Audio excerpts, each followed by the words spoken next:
Assalamualaikum warahmatullahi wabarakatuh. Alhamdulillahi rabbil alamin, hamdan yuafi ni'amahu wa yukafi'u mazida. Ya Rabbana lakal hamdu kama yanbaghi li jalalika wajhika wa 'azima sultanik. Ashhadu an la ilaha illallah wahdahu la syarikalah wa ashhadu anna Muhammadan abduhu wa rasuluhu la nabiyya ba'dah. Allahumma salli ala Muhammad wa ala ali Muhammad. Allahumma shrah lana sudurna wassir lana umurana wahlul 'uqdatam min lisanina yafqahu qawlana. Wa qala Allah ta'ala fil Qur'anil Karim, a'udzu billahi minasy syaithanir rajim.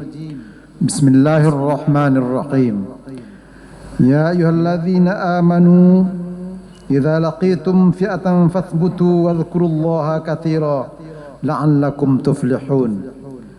Wa atii'ullaha wa rasulahu wa la tanaza'u fatafshalu rihakum wasbiru innallaha ma'as sabirin.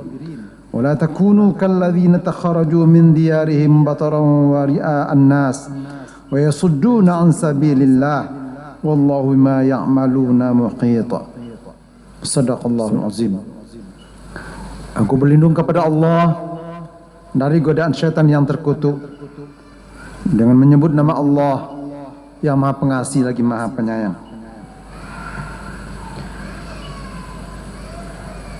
Hai orang-orang yang beriman,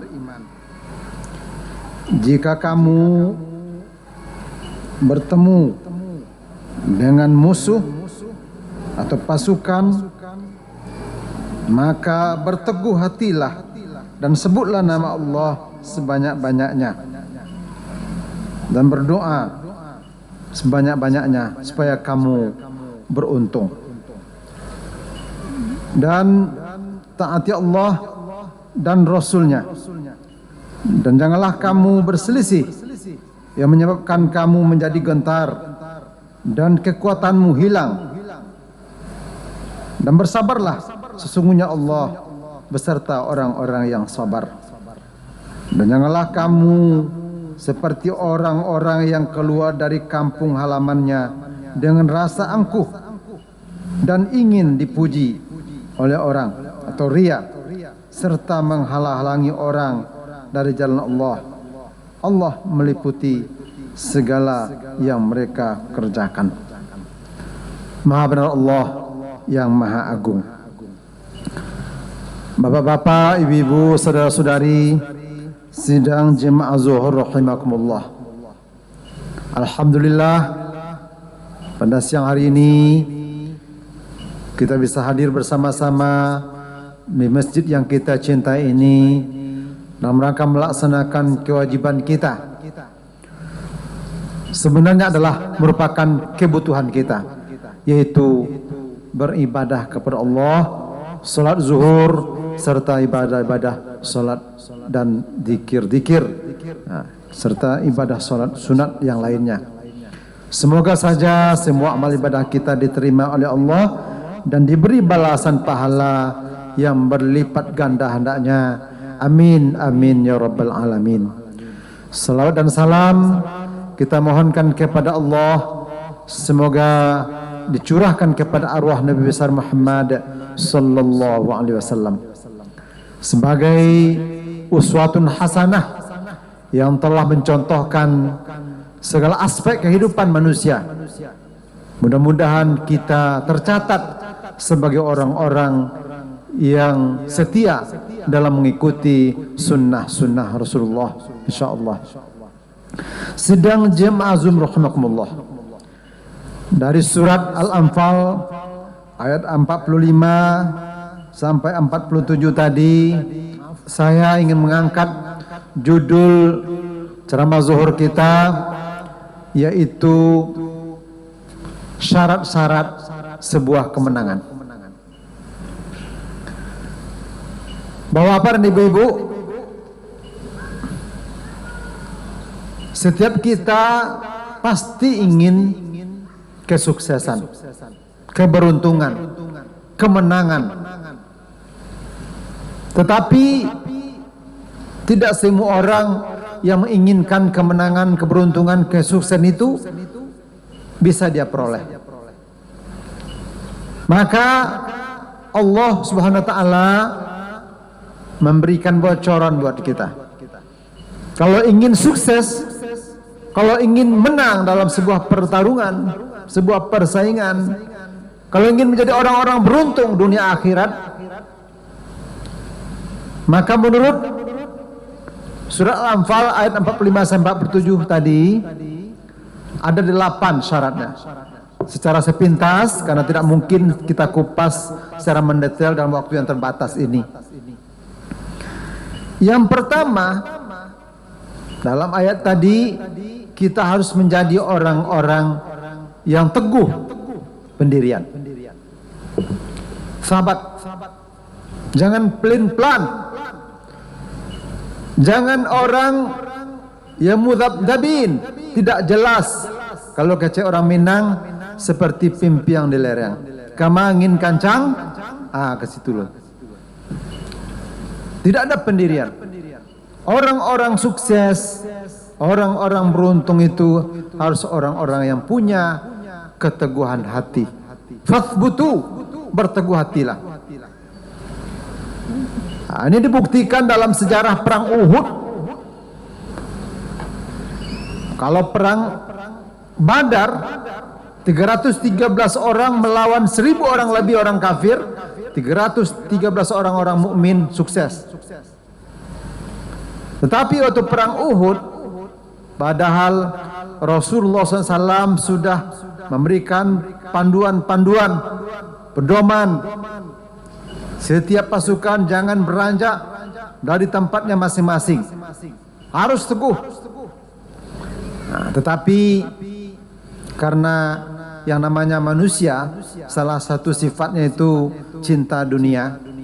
Ketika pasukan pemanah yang berada di atas bukit Uhud itu melihat di bawahnya itu bergelimpangan orang-orang kafir beserta harta yang dibawanya, karena waktu itu orang-orang kafir, kaum kafir itu suruh dibawa semua hartanya, ternaknya, segala macam itu dibawa supaya ada semangat untuk memperjuangkan, harus menang. Begitu perintah pemimpinnya Abu Sufyan kalau tidak salah. Maka memang iya, dalam ronde pertama itu kaum muslimin, orang-orang beriman teguh, ya, berada di tempat masing-masing, sehingga banyaklah mayat-mayat bergelimpangan di posisi bawah, dataran di bawah. Bapak Ibu yang sudah ke Mekah, yang sempat pergi jalan-jalan ke Bukit Uhud, ya, itu nampak gambarannya. Tidak terlalu tinggi Bukit Uhud itu sebenarnya. Nah, ketika 50 orang pasukan pemanah itu berada di atas, dengan santai, dengan mudah dia memanah orang-orang kafir di bawah, sehingga harta rampasan sangat banyak, hewan ternak, begitu juga makanan, mungkin juga ada emas perak, itu ada di bawah. Disinilah godaan setan itu. Ketika ada harta, di bawahnya orang kafir sudah mati, maka rupanya 42 orang pasukan pemanah tidak teguh pendiriannya. Dia melihat harta yang banyak itu terbayang ghanimah, harta rampasan, dia turun ke bawah. Tinggalkan posisinya sehingga tinggal 8 orang saja di atas. Ketika itulah Khalid bin Walid bersama beberapa orang, ya, semulanya dia sebenarnya lari, kayaknya lari, tapi ketika dia lihat pasukan pemanah turun ke bawah, maka dia memutar arahnya. Memutar arah, itulah Khalid bin Walid yang oleh orang tua saya itu diberikan nama gelar Khalid bin Walid itu kepada saya, Saifullah. Ya. Pedang Allah. Karena setelah itu kan dia masuk Islam. Waktu itu dia pemimpin kafir, ya, dia balik, maka dia ialah berada di atas bukit Uhud itu. Akhirnya orang-orang mukmin yang berada di bawah justru dengan enak dipanah oleh Khalid bin Walid bersama tentaranya di atas. Maka 70 orang para hafiz Quran, para hufaz waktu itu syahid fisabilillah. Itu perang Uhud. Ini satu contoh kasus ketika seorang tidak teguh pendiriannya, tidak sabar.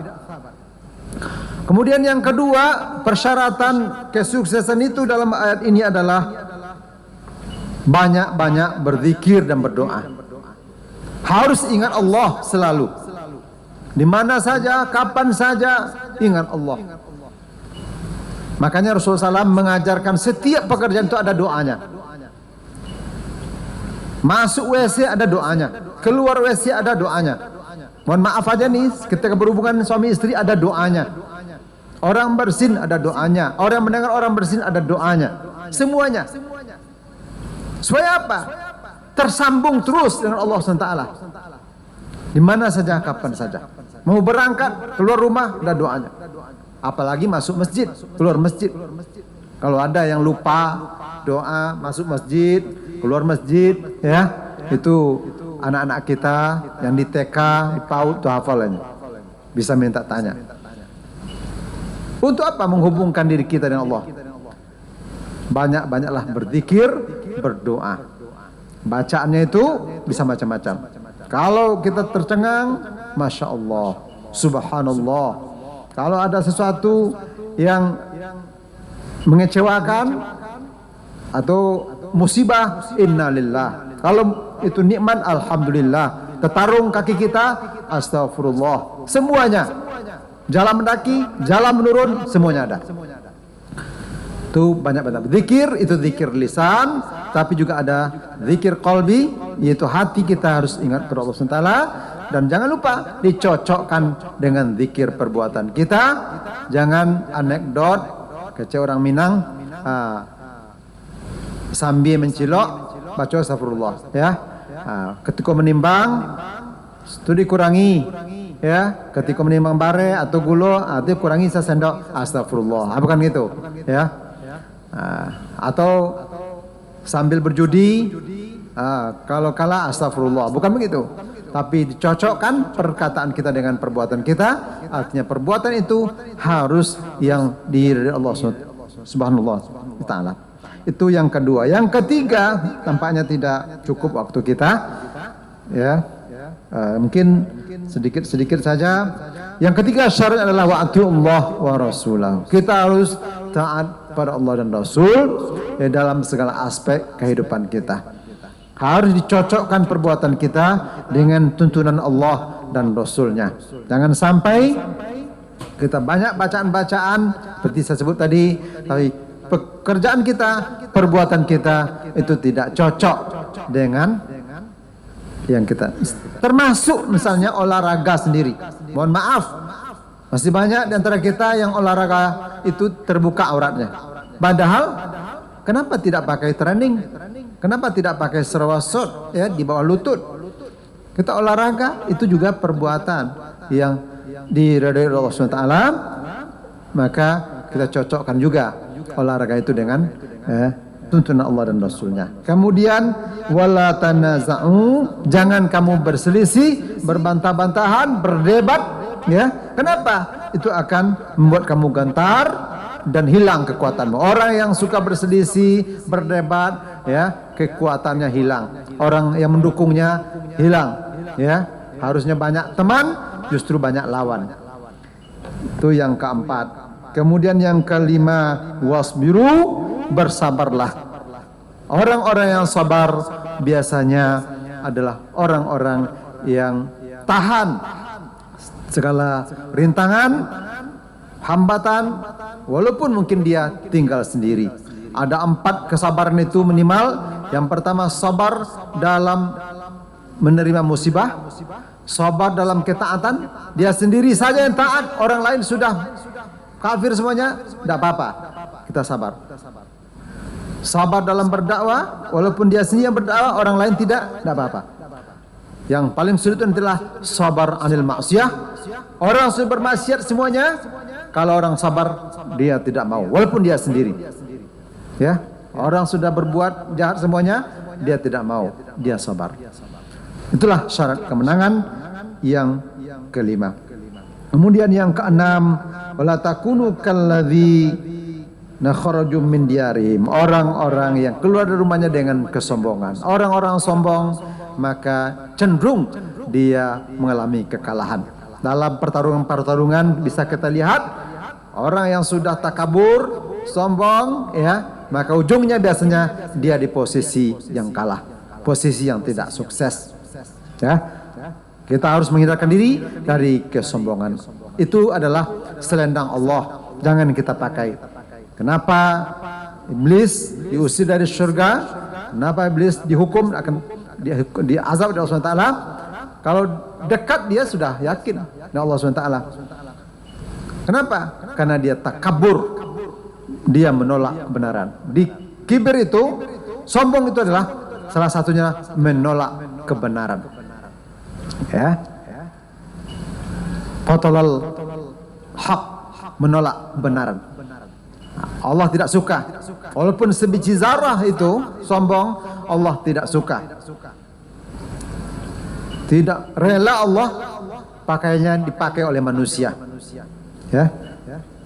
Oleh situ jangan kita memakai selendang Allah yang namanya sombong itu. Kemudian yang terakhir, jangan ria annas. Orang-orang yang suka dipuji, angke taluah, ya, maka cenderung dia gagal dalam pertarungan, dalam sebuah pekerjaan. Kenapa? Karena dia cenderung tidak konsisten. Ketika ada orang memuji, orang melihat dia bagus. Tetapi ketika orang tidak melihat, orang tidak memuji, orang tidak mengapresiasi, dia mundur. Maka orang-orang seperti ini ujungnya nanti adalah orang-orang yang gagal. Oleh sebab itu saya mengajak diri saya sendiri dan kepada kita semua, mari kita pergunakan semua persyaratan-persyaratan tadi dalam kehidupan kita sehari-hari agar kita menjadi orang-orang yang beruntung, orang-orang yang sukses, orang-orang yang menang dalam setiap atau segala aspek kehidupan kita, termasuk juga ketika ada asra, terjadi persaingan, ya, terutama adalah asra baina haq wal batil. Walaupun kita di posisi yang hak, orang mesti batil, tetapi ketika kita tidak memakai persyaratan tadi, maka kita cenderung untuk mengalami kekalahan, kegagalan atau ketidaksuksesan. Mudah-mudahan Allah SWT memberi kekuatan kepada kita agar kita menjadi orang-orang yang sukses dunia akhirat insyaallah. Amin amin ya rabbal alamin. Mohon maaf, aqulu qouli hadza fastaghfirullah li wa lakum. Assalamualaikum warahmatullahi wabarakatuh.